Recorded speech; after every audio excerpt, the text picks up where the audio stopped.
There we go. I knew I was going to get it right the second time around. Buenos noches, CSTers. Welcome to Cincinnati Soccer Talk, World Cup edition. We've closed the book on a hefty MLS season, and we took out this big, giant encyclopedia that is the 2022 FIFA World Cup. If you're wondering why the host voice sounds different, well, that's because Boston Brazil failed to make the 26-man CST roster this year. Sorry. We're kidding a little bit, Boston. We just didn't want you to mess up any of the pronunciations. I'm your fill-in host, Jeff Tebbets. And folks, we are less than 2 weeks away from the thing that we call the World Cup. We've gone from Cincinnati to, let's call it Cincinnati. Cincinnati. Well, you get the gist. We're going on a global scale for this show. We have a panel of local cohorts who are going to help us lead us through the roster build, lead us through really this entire event that's happening in Qatar, and really get us primed and ready for what's going to take place in 2 weeks from now. Once again, I'm your host, Jeff Tebbets. With me, we've got three not so familiar faces from the CST squad. We're going to start off with our good friend, one half of Wrong Side of the Pond. You've heard Jeremy Lance before. Well, we managed to get his good pal, DJ Schweitzer. DJ, how are you doing tonight? I'm doing well, Jeff. Good to have me on. Yeah, great to have you on. I mean, if there's anybody that's got the pulse of world soccer, usually it's you and Jeremy able to sort of take a look at things in a bigger picture. So glad to have you guys on tonight. Yeah, we've also got another good friend of the show, our pal from the Stars and Stripes FC website. He's helped us with international duties. Say hello to Adnan Ilyas. How you doing, Adnan? I'm happy to be here. And I just unmuted you right in time. Good to see you here.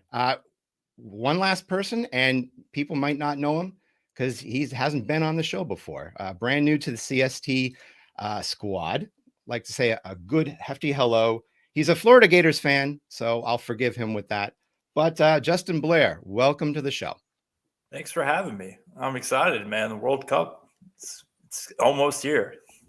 I know, it's weird. It should have already come and gone, but because of the way that things are set up, we're seeing a brand new setup, a brand new timing to everything. We have to get used to sitting down for Thanksgiving dinners and then looking at the TV at the same time. It's going to be a bizarre and wild journey, and I know you guys are both excited for it. But just off the top of it, what are the memories that you guys have for the World Cup, especially the U.S. team? Well, U.S. team, you got to remember Tim Howard with everything, saving everything that came near the goal against Belgium. But the World Cup memory that's always near and dear to my heart is what was it? Maxi Rodriguez against Mexico for Argentina. Just I think it was an added time. Just an absolute stunner of a goal outside of the box, catches it with his chest, moves away from goal, and volleys it. I practiced that as a kid. that was what caught my imagination. DJ, do you have a memory of the World Cup that sticks in your mind? Oh, yeah, absolutely. And this will probably date me a bit. So my apologies to the audience, but easily my most formative World Cup memories stretch back to the 94 World Cup when it was hosted here.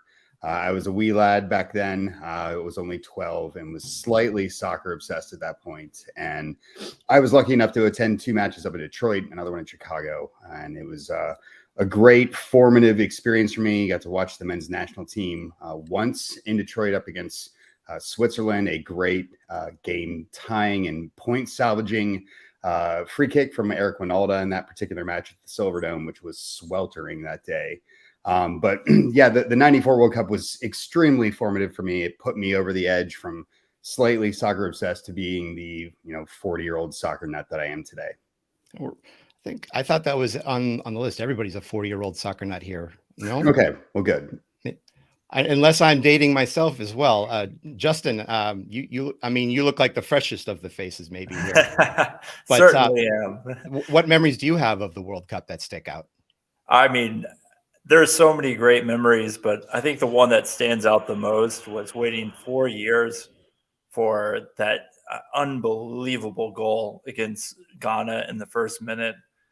I mean, absolutely out of his mind. To be able to just have that 4 years of frustration losing to Ghana, and then to have our captain go in, just send it in the net in the first minute was absolutely bonkers. I completely lost my mind. I'm going to actually stick on that game. I believe we're talking about the "It's John Brooks" game. I was at, I think, Molly Malone's with a crowd in Covington, and when that goal went in, I'm pretty sure the roof caved in on me, and I couldn't feel my legs maybe after that. But I was there for that one and remember explicitly getting covered in beer. Oh, I think I was covered in many beverages by the end of that day. But yeah, those are the things that stick in your minds. And so that's what's been so hard about the past cycle, that not being able to see us. We get in that fortune right now. It might be good, it might be bad, but we're hoping for the best. Before we get into the meat and gravy of our little sponsor, our little podcast here, I'd like to introduce a few sponsors here. First of all, for CST World Cup edition, we'd like to have Share Cheese Bar at Coffee Exchange being one of our big sponsors. Not only do they have a solid cafe and cheese shop in the heart of Pleasant Ridge, but they'll be helping us out with some special coverage for the World Cup shows. They'll be open during the matches during the day, and they'll have a bar open for business. So if you're in the Pleasant Ridge area, stop on by, have a drink, and they'll show off the games during the day. Also, for the first half of our show, once again, Apollo Home is going to be our main sponsor. They're a premium home service provider in Cincinnati. They pride themselves on awesome customer service, expert technicians, and 7-day-a-week service. For all your home heating, cooling, electric, plumbing needs, reach out to Apollo. Visit them at apollohome.com. Let them know that you're a CST listener, and they will waive the technician fee. That's right. They'll waive a normal $39 service fee for any listener at apollohome.com. Got through that. So yeah, let's get to the meat and potatoes part of it now. But yeah, it's the World Cup, gents. This is incredible, as much as it is at a place we're not familiar with. Qatar was named the host venue almost 12 years ago. And since then, they've been in the news, either good or bad. But I sort of want to get your thoughts on Qatar being a venue, not only from a sign of a place, but also a time and occasion. I mean, nobody, I think, really thought Qatar being this host venue. So I wanted to open this up to you guys. We've heard Qatar being sort of this place where it has been hard to work on building a lot of the infrastructure, and also all of the difficulties that are going to present to human rights violations. I know it's a sensitive subject to start the show, but can people support this World Cup without approving of this approach? So I got a take. That's why we invited all you guys on the show. All right. So my day job, I'm a lawyer. I work with refugees. So it's a little bit up my alley. And my first inclination is, I feel like I should explain what's happening. So in the Gulf, in Qatar, in Bahrain, in UAE, they have pretty small citizen population, and more than half the country comes from somewhere else, largely India, Pakistan, Bangladesh. All right, some from Africa, some from elsewhere in the Middle East. And when these people come, especially the poorer people, they think they're getting a job. They can send money back, but they get their passport taken away. They can't leave. They have very few rights. You go and you look at like working conditions, horrible. I've been to the UAE in the summer. It's over 140 degrees every day, and they're out there working, and you see them, and it's terrible. People die from accidents. People die from suicides. People die from COVID. It's really, really terrible, gruesome stuff.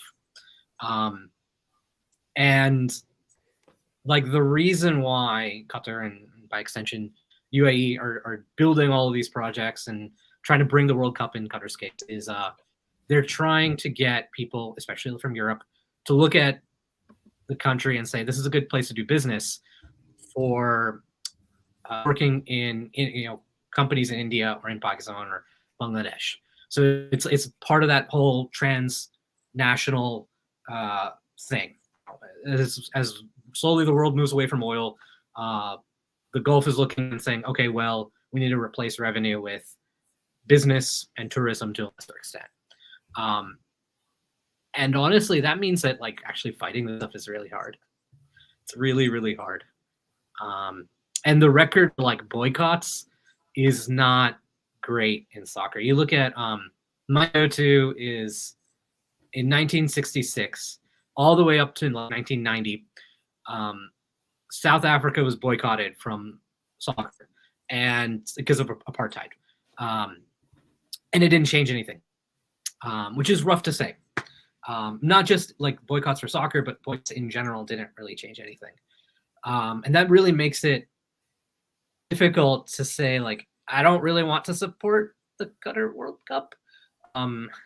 But, not watching doesn't help. It's a hard thing.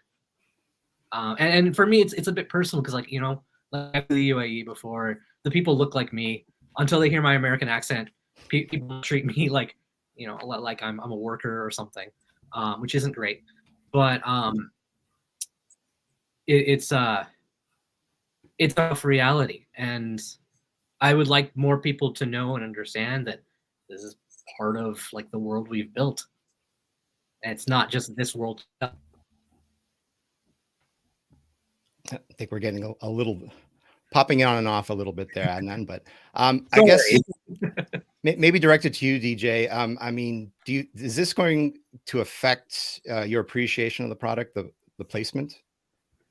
Yeah, I mean, I'd be a cynical person to say that I'd be able to turn my head away from the tournament. Like, I've been on the drug of soccer for way, way, way too long to be like, oh yeah, I can just take this one off. And I know principally I might need to do that or should do that, especially given, how heinous everything has been in the build up to this particular World Cup. And Annan's right. This isn't the only World Cup this has happened in. Like, South Africa was largely built on slave labor as well. That was largely ignored. This isn't something that's new. Brazil basically moved entire neighborhoods and flattened an entire favela to get set up for the 2014 World Cup. So this stuff is what FIFA does, and it really prevents an ethical dilemma to watch anything that tournament and organization are associated with.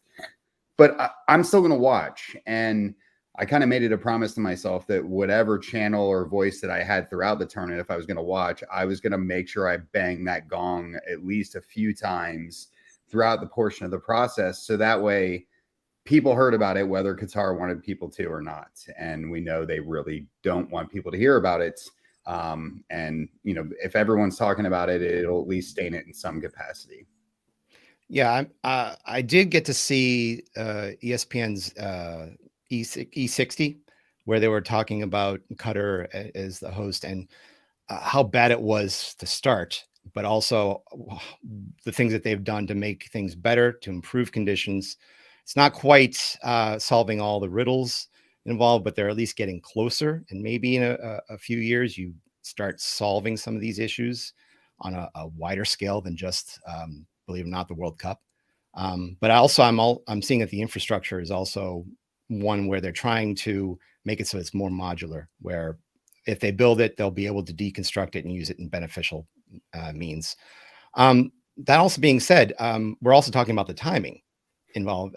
This is not a July and an August match. This is talking about basically a November-December match. And maybe this is for you, Justin. How do you feel this is going to affect just the overall soccer world, having this not in its typical time frame? Well, I mean, you got to start off with the major leagues being put on postponed. I mean, it's going to have an effect on form for a lot of players. I mean, it's not like everybody makes it all the way to the semifinals. There's going to be a lag for some of these players that are playing at a high level currently in the Serie A, in the EPL, in the Bundesliga, La Liga. So it's going to have an incredible effect on some of the other the other leagues around the world. But I think it's good for the actual quality of the World Cup. I think that's an appreciated thing. I think a lot of players are in good form right now. We're about 10, 11 matches into some of our leagues, so I think it's brilliant for the cup itself, but it is definitely odd for the fans, and it's going to be interesting to see when we resume play after the cup how some of these tops of the table teams perform. I mean, the other thing that you can say about this is that it's affecting more non-MLS players, maybe, in terms of they're in the middle of a season. They have to stop that short and then restart it. Whereas MLS players are stopping at the end of the season and can just basically coast off those coattails. But it's also, I think, a climate thing. Maybe Adnan, if you understand the region a little bit, is it any different in November as it is in July in that region? So I've only been to UAE, so not quite Qatar. But my understanding is it's a bit cooler. It's a little bit more north of the equator, and I think it'll be maybe like September in France or something like that. You know, it's by the coast. You get a little bit of a breeze. You know, get a little bit of salty air. A lot of maybe 70s or so. So not too bad. Not too bad. Okay. Do you feel that? I mean, maybe I'll open this up to everybody. Does this make a difference in terms of whether it be a July, August in, say, Russia or a November in Qatar? I think like a lot of these teams, like you'd look at the German teams, for example, they go and they've got their winter break.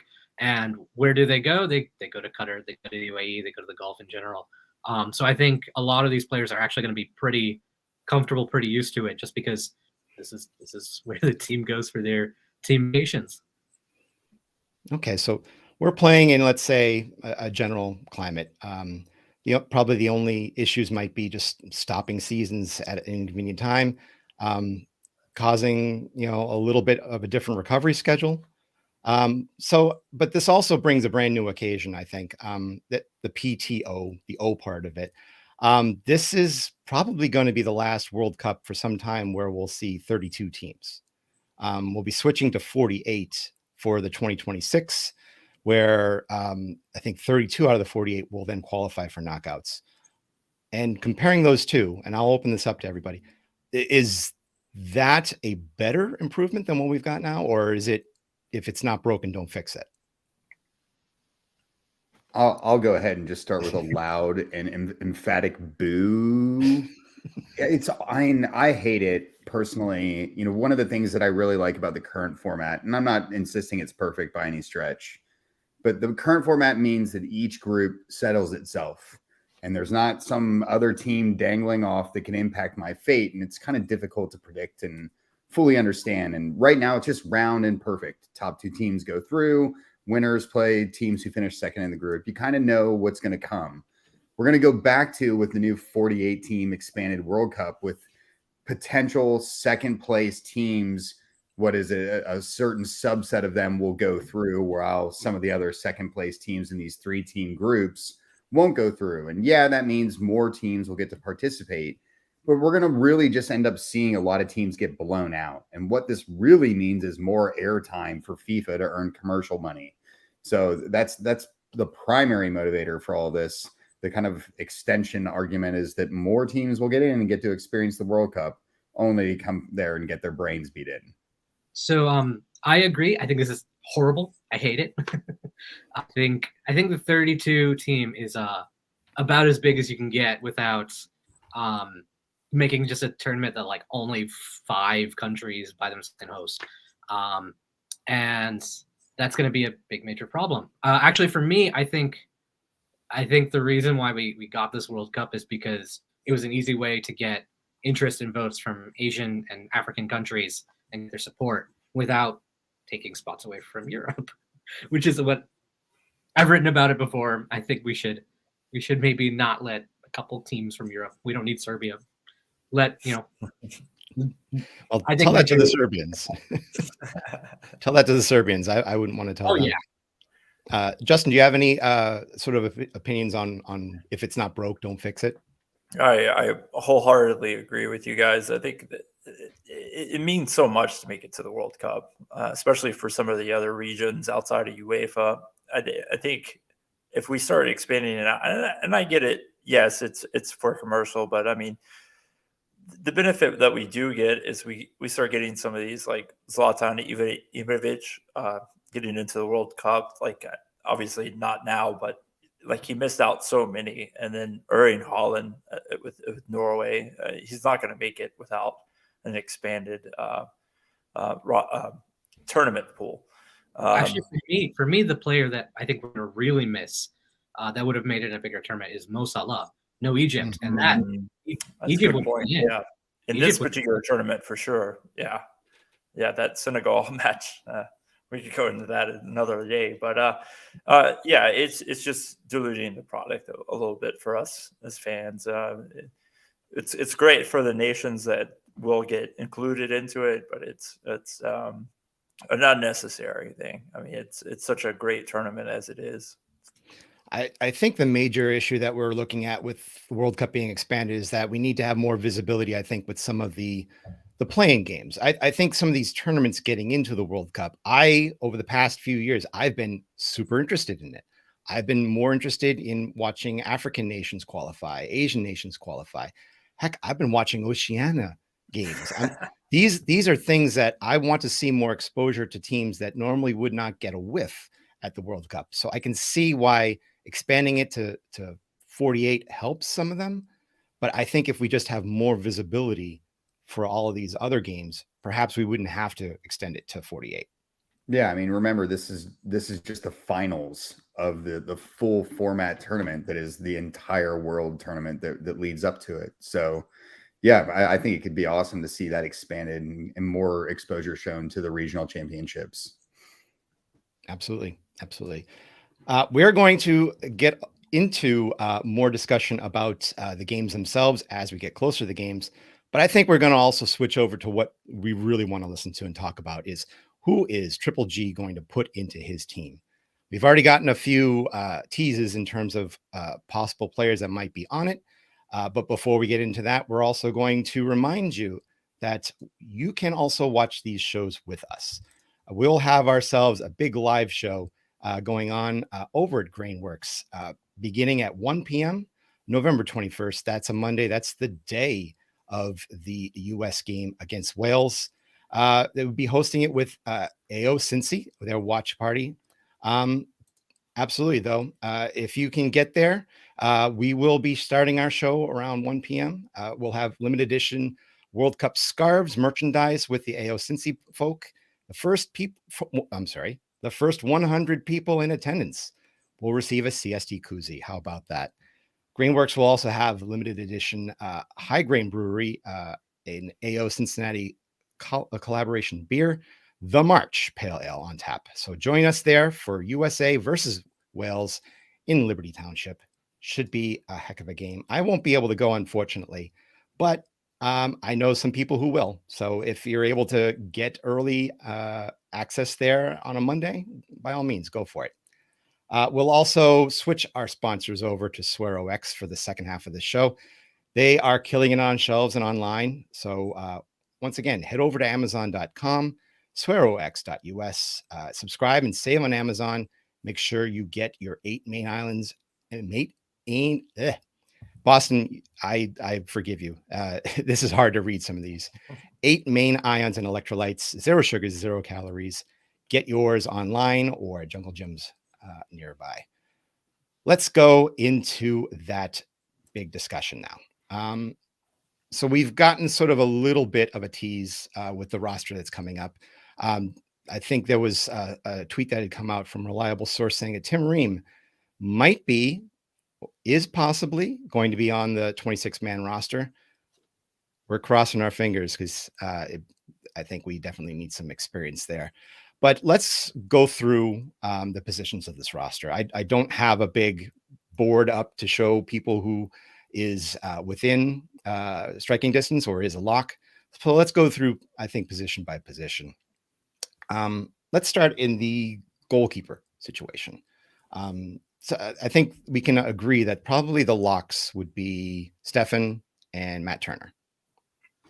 No complaints? Yeah. Absolutely. So maybe the question would be, who would you start for the majority of these games? It's got to be Turner, right? Turner doesn't look like he's lost, anything, even though he's on the bench at Arsenal. Stefan's looked a little. I think I'm much more pro Stefan than most people, but I pick Turner. Turner. Are you saying that just because you're an Arsenal fan, or? Yes. No. No. For me, I think the thing with Stefan is that he's a little bit more of an aggressive goalkeeper, and I think that gives you a lot of more ability of command and things like that. But he's just not been on. He's just had a poor form for the last 8 months or something. Like, it just hasn't quite looked good. And he's trying things that he probably shouldn't have, where, that little bit of confidence or that little bit of sharpness just isn't there. And that's like disaster for the way he plays. Okay. Justin, DJ, either of you have a different view? Pushing for Stefan, or? Definitely not pushing for Stefan. Turner is just, he himself is the only one that can lose that position. Stefan, yes, he's got quality, but his instincts, Matt Turner, I have to go with that.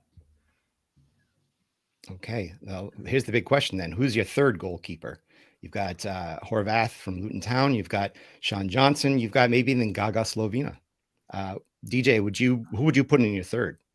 Oh man, sometimes I hate the mere concept of burning a roster slot for mere developmental purposes, but I do feel like we've got a pretty solid top 2 goalkeeper pairing. Maybe not as good as we have in World Cups past, but this one at least feels fairly settled. I'd love to see Slovina get a little bit of a sniff at this roster spot and really show him intent for the future and let him know that the U.S. national team is backing him. Obviously, he's announced that he's willing to represent the U.S., but you got to at least show him some appreciation for that. And I don't know that there's anyone that's a surefire that's in that third place spot that you're like, okay, we need him. Even if pressed into it, I think we'd be okay. And ultimately, I don't know that that'll be an issue. But I say that, then we'll end up seeing 2 injuries, and it'll be a really important thing happen. It's possible. I mean, we've seen 2 injuries we've seen injuries to Stefan. We've seen injuries to Turner. And that's sort of why I'm leaning towards Sean Johnson. I sort of want to see someone who's shown on the big stage. People will joke about MLS being a non-top 5 league, but he's shown that he can win championships with NYCFC. I would rather have him as the number 3. I feel like Sean Johnson really showed well. He played against Uruguay, made some really, really impressive saves, and he's been a pretty loyal soldier for the U.S. From the bench. I'd give it to him as well, I think. And by all means, if anybody listening has a better idea for a third goalkeeper, maybe they have an 18-year-old in college that's looking to play a pickup game for the U.S. team. I think we basically have a good idea that it's Turner, it's Stefan, and then it's likely Johnson. Horvath, probably not, or it's a tough call for Horvath, but I'd say those 3 personally. Okay, let's look at some of the backs as well. Maybe they had answered some of our questions with center back, where they were talking about Tim Ream possibly joining.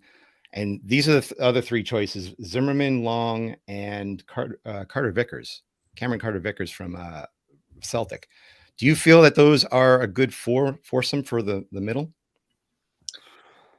I'm feeling a lot less confident about it than I was maybe, 6 months ago. The last couple of performances in the friendlies certainly weren't kind performances to the back lines, and some of the guys that we thought had looked really solid. Zimmerman, I thought, had been really excellent during qualifying and had been kind of a rock in the back, just looked shaky. And, obviously his performances in the later rounds of the MLS playoffs were also a little bit concerning as well. And you start looking at that back line and going, is there anyone who's as locked in as they were maybe 6 months ago? And I for one, am really excited about the Tim Ream news, and discussion of him potentially being included in the squad is nothing but good news, in my opinion. I think his experience is amazing. Concerns about him being able to play the high line that Berhalter likes to employ. Obviously, he's older, not quite as fast as someone you'd like to be to cover that amount of ground, but he's playing excellently for Fulham this year, has been on a tear as far as form for the last roughly 2 years. I think it'll be fine to bring him into the squad, and I don't think it'll take him much time at all to catch up and perform up to the necessary task. I think it's a really hard position just because you look at qualifying. You had Zimmerman, yeah. I don't have any problem with Zimmerman, but alongside him was Miles Robinson and Chris Richards most of the time, and they're both injured. It looks like Chris Richards isn't going to be making it back. Robinson's out. I think it was an Achilles. He's out. He's going to be out till I don't know next year, and that's made it so hard. I am actually kind of thinking, is Tim Ream maybe there to be left back backup? Because that's where I think Berhalter played him a good bit, which ooh. That makes me nervous. That would pain me. And I mean, it's good to have, I think, some senior voice out there to sort of help out. But mostly this feels like it's because Chris Richards is probably going to be a no-go. Reported on by Charles Baum. He's been doing some work, but he hasn't been doing any training. So Chris Richards is probably a no-go, I'm going to guess. But I wouldn't say no to those four. I think I'm leaning towards Tim Ream as well. Leaning towards Tim Ream because you also have the left back situation, Anthony Robinson, and also Joe Scally. Those seem to be the only two names there, unless you shift Serginho Dest over there. I think it makes it really tough. So much of the attack came through Anthony Robinson. It's just he's the name, and that's it. Which, to be fair, we actually have a name at left back, which is basically unheard of for the United States. But the young he's everything for this team over on the left side. He's coming back from injury. It seems like he's fit. So I'm actually really excited. I think he's going to be a big deal for the U.S. And the other thing that Tim Ream brings is chemistry. There's not a lot of players that have. I mean, they've had USMNT pairings with each other, but as far as on a club level and a week by week basis, it's nice to have on your back line two guys that have played at Fulham. I mean, it's really nice to have that. But we'll see. We'll see how it goes. Berhalter is kind of an enigma sometimes with these picks. Yeah, were you going to say something there, DJ, or? No, I was actually going to make that exact same point. So, well said. Well said. I mean, there's something to be said about having, experience within the EPL. Premier League is certainly no slouch, and Fulham's been playing pretty well for a team that just made it up into the bounced back up into the Premier League this season. So I say, yeah, I would roll with that. Over on the right, some names that have popped up: Reggie Cannon, DeAndre Yedlin, who made it back to Inter Miami this season, Serginho Dest, who is, I think, working with a little bit of some injury plague himself. Other than that, those would be my three picks. Does anybody see Shaq Moore fitting into this? I think Yedlin might make it. I remember Tim Weah talking about that connection with him and Weah and Yedlin together. It's kind of odd because Yedlin's kind of he had some good games. He had some less than good games. But I think Berhalter likes him. I think he's stable enough. I think he's at Inter Miami, right? Yes. So I think he got some minutes, played some okay soccer. Miami made a run to the playoffs. So I wouldn't mind him on the roster, honestly. He's definitely a great add from an experiential standpoint. Someone who's kind of been in these positions before and understands the weight of kind of bigger matches. And the men's national team, frankly, doesn't have a whole lot of that within their ranks right now. It's a younger squad that is frankly inexperienced in larger tournaments of the game. So I'm excited to see Yedlin potentially have a last hurrah out there. Actually, I think I have to check. Yedlin, on my projected roster, I think he's the only guy who would have been at the World Cup.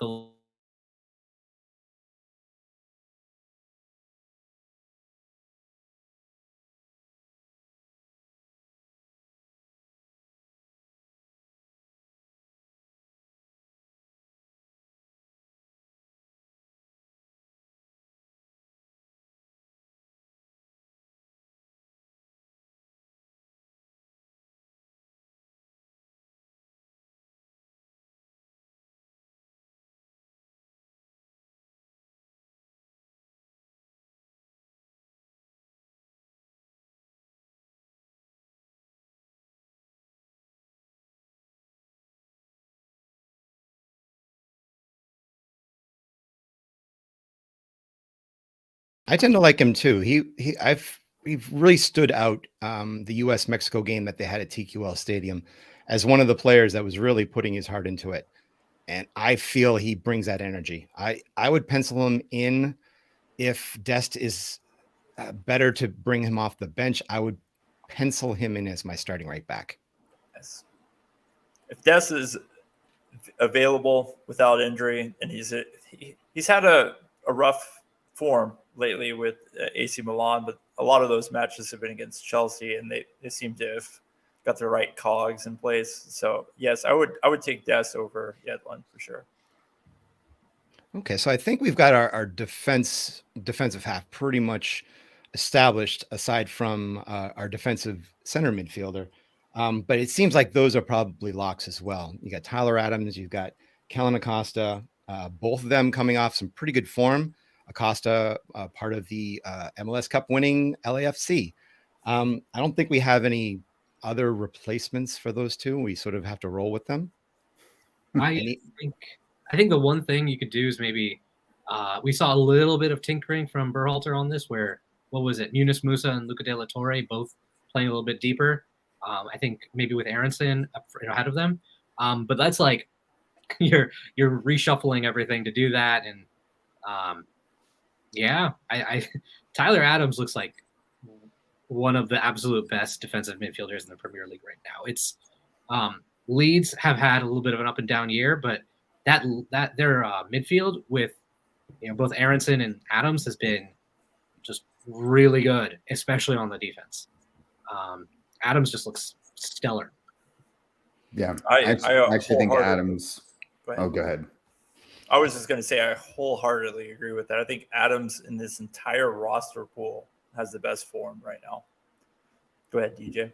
Yeah, I was going to say I think Adams is actually the most vital cog in the U.S. men's national team setup right now. And he's pivotal not just from a defensive cover standpoint, sitting back, protecting that back line, but also he's just so good at recycling the ball across the pitch into the right portion of play to get the U.S.'s quick attacking movement set up, because they love that press. They like to win the ball back, and it's those quick transitions. And he's really excellent at getting those, whether it's the short pass into the midfield that's just ahead of him or playing the more direct balls up to the flanks. He seems to be that player that is most important to make everything kind of grease together appropriately. Absolutely. Go ahead. It's kind of nuts where, pro players, obviously, they read the game, a step or two ahead of us. And you go and you see Adams, him playing defensively. He's running a step or two ahead of everyone else on where the play is going to be, even at the Premier League. Do you guys feel that Tyler Adams plays all three of these games, or at least starts all three of these games? Absolutely. I think it's it'd be a big luxury to just sub him off. I think he's definitely starting. Yeah, I mean, I do like Acosta, the way that he can sort of play an intangible role. I think it was him that was sort of whispering at, was it the Mexican player? It was the Gold Cup final, or was it the Nations League final? I can't remember, but he was both. He was whispering into the penalty kicker's ear, and I think he can get into heads like you wouldn't believe. He must know so many dark secrets about Gareth Bale already. I mean, only if you speak in Spanish with him. I would be totally comfortable having Adams playing 90 minutes in all three games, but if he does need a spell, I'd be fine with 15 minutes of Acosta out there. Absolutely. Yeah, I mean, I frankly wouldn't be shocked if we see Leeds in any of the early matches, to see them bring him on as a secondary defensive pivot, as just cover for that back line. We're not really a team that's going to try to go and bury anyone offensively, and Triple G is definitely one of those guys that's going to try to shore up 3 points if he can get it. And Acosta is that type of guy that can come in and leg it for an extra 20, 30 minutes and cover so much ground defensively. And aside from spelling Adams, I think that's the way he gets on the pitch. I think also the one thing with Acosta, him and maybe Gio Reyna are the best set piece deliverers the team's got. And, especially late on where exactly what you say, where we're already leading, that's a good way to get a goal or two, get something scrappy in the box with some good delivery. I'd appreciate some more free kick goals again. He got one in the final, right? And last time the U.S. had one of them. It came, I think it was 3 versus Honduras, and all 3 came through Acosta. His delivery, at least. That I could see that being useful. I can see him definitely being useful. Also playing with that LAFC, all-star squad there, learning a little bit from, players who've had this great caliber, and sort of ride those coattails into the World Cup. I don't think he's going to be getting any grand secrets from Gareth Bale or anything like that, but he at least has been playing with the big boys, and I think that rides over as well. I think Chiellini knows how to win a World Cup. He can't win it this year. Hey. Okay, so that brings us more to the offensive side of the ball. The sort of the attacking midfield. There's a lot of names that you can bandy about in the midfield. Weston McKennie, Yunus Musa, Christian Roldan, Malik Tillman's been floated about as a possible addition to it. We got a little bit of news that Luca De La Torre is training again, so he might be in there. According to, I think, Paul Tenario had a tweet about it. So there's a little bit of a sort of a plumper number 8 position within this team. Which one of those 5 do you feel might be on the outside looking in? I think all of them might be coming. Really? Oh, okay. Yeah. I think with injuries to other players and just, how thin midfield generally is, and you need 2 players for those spots. Especially maybe Luca De La Torre doesn't make it if he's injured. Can't really blame him for that. But Berhalter's not really tried too many other guys. We had Eric Williams last year, I think, but he'd been injured for so long. I don't think he's going to make it. And that kind of leaves, we've not really tried out too many other guys. Maybe like a Jordi Mihailovic. I could see that. But he's already in, what is it? He got to move to the Netherlands, I think, and he's already there. Is it? Well, that means he's still in training mode then, I would think. He's not that far from playing in big games in the MLS, but he also, I think when we really needed him for some of the international games, he wasn't 100%. I don't know if that dictates how well he would play or how healthy he's going to be, but if we can put him in there, it would be nice, but there's just so many names ahead of him. Other names, Johnny Cardoso, you'd mentioned Williamson. Does Busio even approach anything of the roster, or are we basically locked in with those 5? I kind of stopped paying attention to Busio after Venice got relegated, so I'm not sure what's going on. Quite frankly, I think he's fallen off of Berhalter's roster. Yeah, he didn't have an impressive qualifying either. Busio, it was an indifferent approach. I just cannot believe Mihailovic isn't on the board. I mean, the direct play up the center, he's probably one of the best available players for that. We have so many players that can play indirect out on the wings. It would be so nice to have a player that can. I mean, we know what McKinney's got. McKinney is clearly the player that you want up at the top. But I just want to see somebody that can drive the ball into the box and put pressure, and then we can utilize the wings coming into the box. But I think he's in Berhalter's jail. I think that's his official club. Yeah, everyone's in a blind spot when they play in Montreal for a while too. Yeah, That's a good point. It's a good point. You really don't get a lot of, I think, some of the exposure is if you were in the main 48, let's say. He still had an outstanding season, and that's definitely something that I wish Berhalter paid more attention to. So that brings us more to the attacking force. Let's look at wingers before we look at the weak points that we have here. Names that jump out: Brendan Aronson, Paul Arriola, Christian Pulisic, Gio Reyna, Tim Weah. Does Jordan Morris get a sniff? I think it's either Morris or Arriola, and I think Arriola is a little bit more fit, a little bit more consistent this season. Yeah, Okay. I think I saw a report that Arriola is out at the camp, the MLS camp, and Morris was not. So that's a pretty good indication of who would be favored in that situation. Yeah, I mean, I feel like this is probably the deepest position for the national team right now, as far as like options that are available to them. But once you get past like 5, 6, it really kind of falls off a bit of a cliff, and the argument gets a little difficult to make for anyone beyond that point. Okay, so if we have these 5 wingers in place, who do you start? Do you dare bring Pulisic off the bench? I think a lot of that gets answered by what happens with the 9.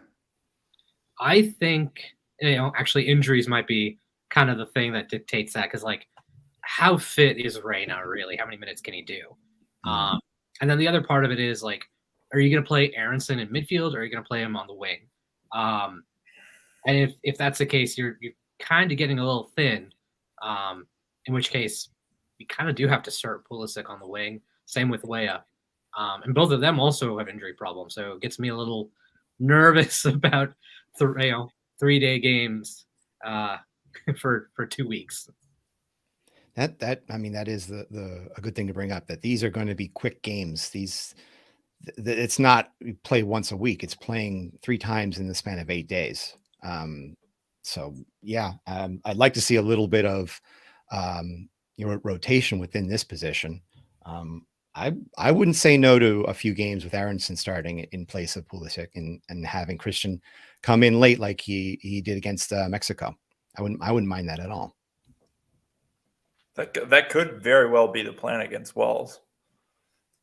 See what you got at the attacking third, and go from there, and make adjustments that you need to go into England match. I think Pulisic has a better feel for the EPL right now. So if Gio Reyna, I think, is linchpin. If Gio Reyna doesn't show that he's got that form for the USMNT, then it's a clear and obvious that you go ahead and pull him and make the adjustments that you need. But Weah has been, don't sleep on Weah. It's clearly one of the favorites on this roster for the coach. So Weah would be like, of the wingers, Weah is my must start. But I agree actually against Wales. I feel like Wales likes to sit back. I feel like if you put in Aronson, whether he's in midfield or on the wing, that's going to get you a lot of pressing energy, and that feels like a good idea for a team that's bunkering a little bit, but maybe not so much for against England, where it's going to be a lot more lateral, just up and down the field, in ways where maybe there's space for Pulisic. And you definitely have the connection with Aronson and Adams once again. If you can keep that motoring, I would like to really see how Leeds does in this game going up into the World Cup. If they play them for maybe, say, 60 minutes, half a game, see how they play against, is it Tottenham this weekend? I forget who they're playing. Wrong subject, right? We're only here to talk about the national team. This is related to the national team. We want to see how well they look going into the World Cup. But I can see where I shouldn't talk about my own team. Spurs. Yeah. So I mean, let's get to that elephant in the room. I think, Admin, you mentioned that it depends on the number 9. So let's focus on that number 9. I mean, right now it looks like Ferreira is a lock. Let's say Pepe's a lock. Who is your third number 9, or do you risk not bringing a third number 9? I would have taken Vasquez. There it is. You and everybody else. You and everybody else who's listening to this. No, but seriously, like I'm a little bit floored. Just he was the hottest number 9 all season. But I think they're going to take Pepe, Sargent, and Ferreira. And Ferreira is a starter. But again, I guess it depends. I think Sargent had a knock, so we'll have to see for him. But it's Vasquez for me. I think Sargent played some minutes in their win over the weekend. Okay. If I recall, but I'd be shocked if Sargent doesn't come simply from a versatility standpoint. He's a player that's not only capable of playing the 9, but I think he's actually better playing out on the right wing. And that gives you some of that extra coverage that you're going to potentially need if there's injuries or people aren't necessarily working out the way you would hope. He gives you some of that flexibility. I'd personally love to see Jordan Pefok get the role. I love him as, from his physicality standpoint. He offers a lot of that flexibility. He's been in great form, obviously struggling a little bit as well at the moment. But if I could pick anyone at the moment outside of Brandon Vasquez, I think that's probably the direction I would lean. Yeah. Justin, who are you leaning towards for your number 3? Putting you on the spot, man. You're a rookie. Yeah, Come on. I'd have to say it's going to be Josh Sargent, but I kind of agree with you with Pefok, and I totally agree with you with Vasquez. I mean, Vasquez is like clearly, with the wingers that we have, is clearly the perfect striker for that, perfect forward for that. But with that being said, I think Sargent's explosive run of play. I know it's a tear down, but I think his explosive run of play, he's been a goal scoring machine. Pefok had that run with Union Berlin, but it seems to have cooled off a little bit. Hopefully he can show some of that stuff if he does get called up. But Pefok better with the physical play. I'm afraid with Sargent coming in, he's kind of similar to the wingers, isn't he? Like he's just kind of it all just kind of meshes together. So he feels really lightweight for the British teams, in my opinion. So I'm going to go with Pefok as who I want, but Sargent I think is ultimately going to get the call. I think just something that DJ pointed out, that he can go on the wing and we want our attacker. Berhalter likes to make his attackers, his goal scorers he puts them out on the wings, right? Tim Weah, Pulisic, but also Dest or Robinson. Pepe got a good number of goals, but Ferreira didn't really get too many, and that was our strike force. But we got a bunch from Pulisic, we got a bunch from Aronson, Robinson. For me, Sargent's kind of a defensive move, maybe. But I really like the idea of he still has a big frame. He's a hustler. If you need a little bit of defensive effort and Tim Weah needs some rest, that's a good target to put the ball up to. Move it around the field a bit. So yeah, DJ, that's a good call. I think Berhalter might be thinking exactly that. He does feel like somebody that could salt away a game defensively.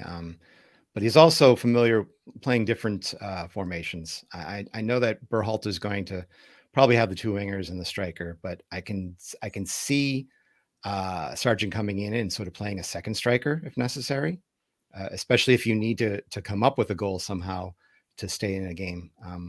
That's how he's been playing in Norwich with Pukki. So I'm leaning towards Sargent, but I have a feeling I should be leaning towards Pefok. That was a long way of me saying I don't know. But I mean, yeah, I want to see Vasquez, but I also think if you haven't seen Vasquez on that stage, it's risky bringing him there now. He's definitely not getting the call up. Yeah. It's sort of the same feeling I have when they were announcing all the teams for the World Cup here, and like Cincinnati was one of the the team was one of the sites. And I'm like, oh, come on, please, Cincinnati. I know it's not going to be Cincinnati, but please, Cincinnati. So I'm not going to be disappointed if he's not on that World Cup roster. And segue, the World Cup roster will be announced on Wednesday. So we'll try to see if we can set up some sort of Twitter Spaces podcast and be on the call afterwards to sort of discuss it. But if you were, and we're talking also, this is Berhalter's team. So we know that whatever roster he develops, he's got a starting 11 in mind. But off the top of your heads, do you have a starting 11 in mind for Wales, or is it way too early? I think we're going to see Ferreira, Pulisic, Weah, McKennie, Musa, Adams, Robinson. I'm going to say Long, or maybe Carter Vickers. And that's the one. That's the center back pairing is the iffy one. Zimmerman, and then if he's healthy, Dest, if not Yedlin, and then Turner. Okay. Anybody have anything they want to change in that one? If I were being the non-Greg Berhalter in the room, I would be pounding my fists on the table about getting Tim Reaming to that starting back four. I just think his ability to kind of marshal a back line has been proven and repetitively so over the last 6 months to 12 months.